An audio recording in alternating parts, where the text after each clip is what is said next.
is a beautiful day, though it's chilly, so I have gotten the extra coat out. You know, the temperature has dropped rapidly. We find ourselves in the 40s today. Wow. But what can you say?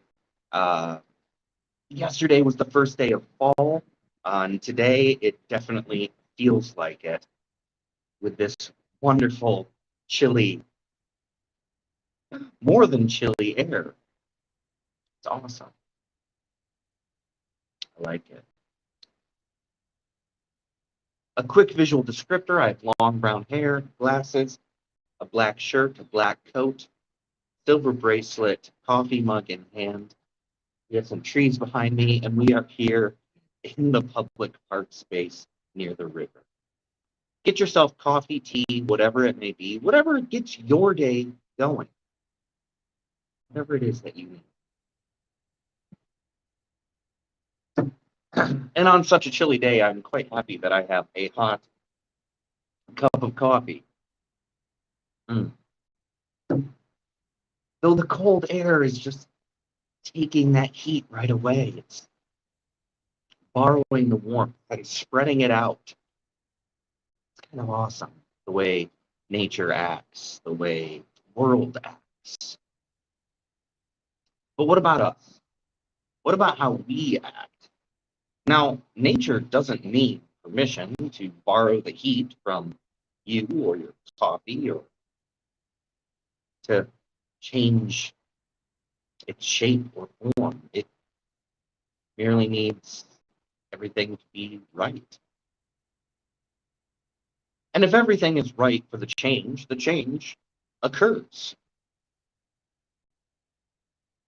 There's no thinking time required. I mean, there's a little bit of processing time for the actions and reactions to take place.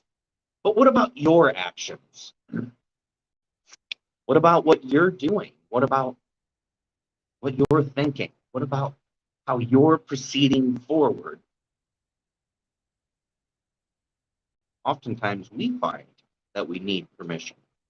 We find that we need permission to act, permission to react. Do you ever find yourself holding back from reacting? Do you ever find yourself stopping before you even begin? Morning on Twitch. Glad to see you here. I think that it's incredibly common for us to stop ourselves before we even begin, to not react, to not act, to not do, to not be. But who are we seeking permission from to act? Who are we seeking permission from to do the things we want to do? I mean, there's lots of situations where it's a pretty simple answer. I guess if you're at work and you want to do something that falls outside of what you normally do, you kind of need to ask a supervisor or a boss's permission to do that thing, right? But what about almost literally everything else?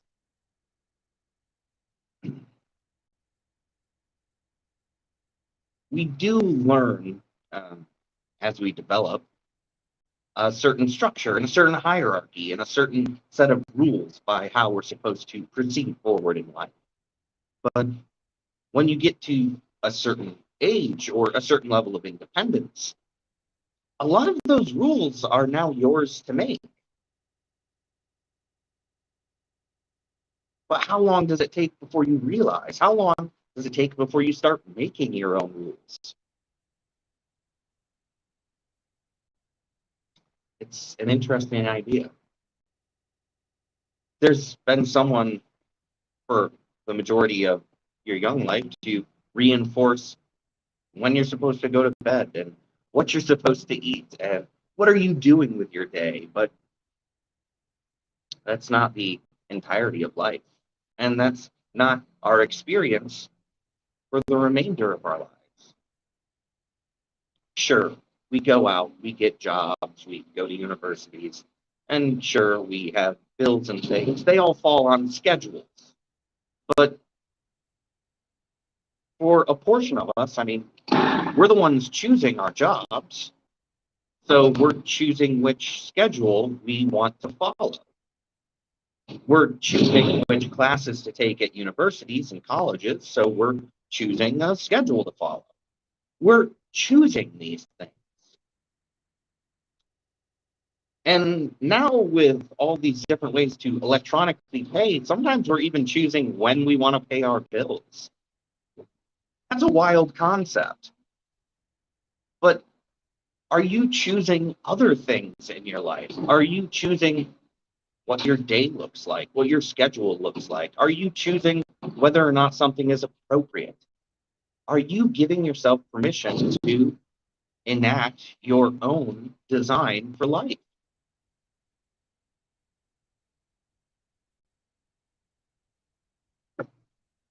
Giving ourselves permission to take action, it's something that cannot be undersold. It's something that we can't put to the side. External validation and external permission and external encouragement, they're a marvelous thing, but they're not the most important thing. And external validation is only going to get us so far. We need to validate our own thoughts, and we need to give ourselves permission to voice our own opinions. We need to value ourselves. And in valuing ourselves, that puts us in the driver's seat. That gives us the control that is required to have the life that we desire. There's no two ways about it. Nothing is easy. Nothing is simple. Even small things that we take for granted, they're not simple things. If you want to wake up at 6 in the morning, you can't go to bed at 4 a.m. At least not without paying a price. Road crews are out talking.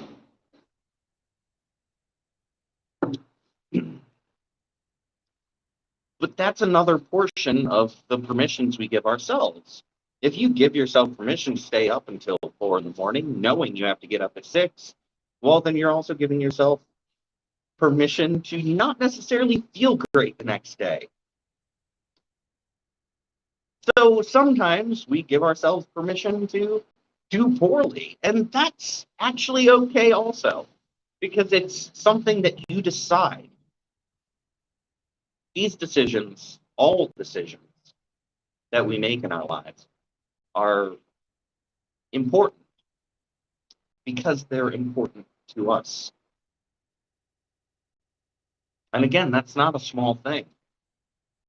We create a new hierarchy of importance, of value, as we gain experience, as we gain more time living in the world, as we find our independence.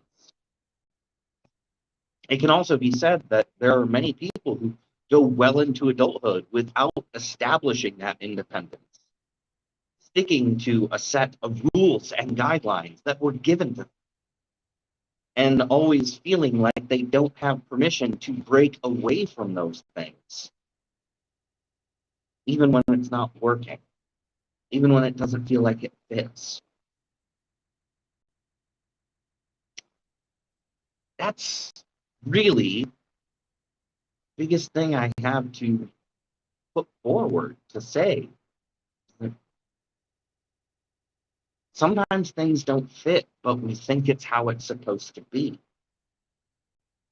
But you give yourself permission to take action, to change, to alter, to rewrite these things, to make a structure and your own guidelines,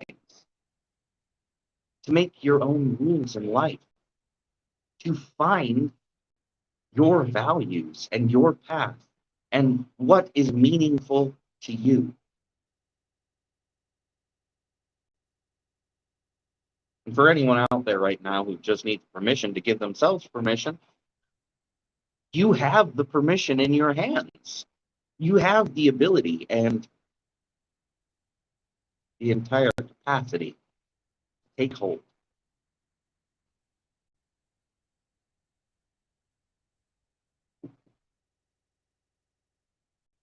Sometimes it's not that easy, though, and I understand that.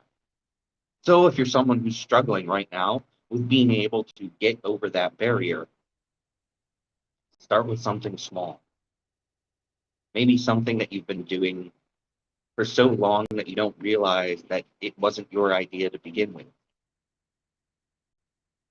Whether that's the right way to build a burger, or that certain things are only for breakfast, or that certain clothes are professional and certain other clothes are not. Change one thing about that.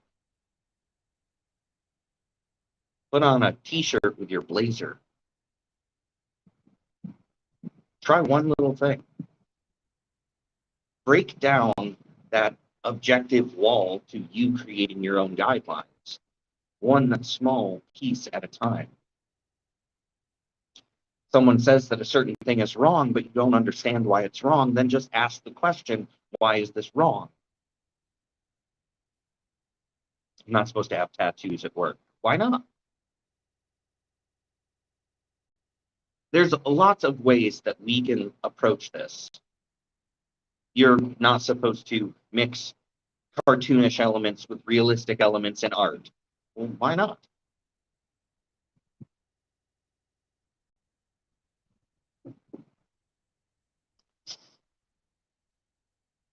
Life is about living, and it's about creating, and it's about doing, and it's about being. So give yourself permission to take action, to find what works for you. And understand that you always could give yourself permission to explore, to find, to grow. While you're at it, get yourself an extra cup of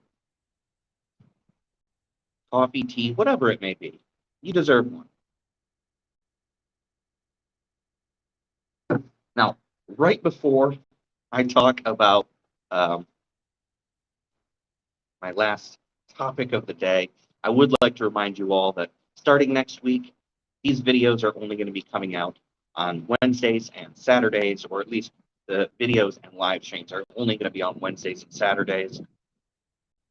And that's going to carry on for some time as new amazing things are happening. If you've been following me for a while, you know I've been doing art workshops, and those are doing tremendously well. And I want to be able to put more energy into those workshops to provide the best experience to all the people who are showing up. And of course, I've started a bunch of new stories through Kindle Vella, an awesome platform, which I'm going to talk about a little more in a second. And between art and books, and of course, my films, there's so much on the horizon. And of course, the Focus on Growth live stream community that I'm taking part in from DJ of Silver Fox Talks. So there's a whole lot going on. But don't worry, I'm still going to be joining you Wednesdays for these wonderful morning streams outside, and then Saturdays for your Saturday night. Now, just one last thing before I go, and that is sharing with you all my story on Kindle Vella, or one of them, because I actually have a few now. But this one is 30 Days in the Apocalypse with Dr. Ciencio Magnifico. There's going to be a link somewhere nearby. Now, 30 Days in the Apocalypse is a satirical comedy. It is science fiction, and it's dystopian. And it pokes fun at our social media and online addictions and obsessions. It pokes fun at celebrities, and it pokes fun at the concept that somehow, even though the world is ending, there's still people who are live streaming and creating content and trying to get you to subscribe and like and follow and buy their merch. And it's delightful. And the main characters, Kitty and Bam, they're really fun. They're really interesting. I enjoy writing them. I enjoy the whole the whole story. I'm really having fun with it. There are currently 5 episodes available, and there's going to be more coming. So if you go check out 30 Days in the Apocalypse with Dr. Ciencio Magnifico, it'll be awesome. Please follow the story, like the stories you read, and leave a review. Those reviews are worth their weight in gold, and I would be tremendously grateful. But do check it out. There is comedy, there is action, there is satire, and there's a whole lot of tongue-in-cheek hoax and commentary inside it. But I'm going to wish you absolutely well. Be excellent, my friends. I will see you all again very soon. But until then, take care. Bye, everybody.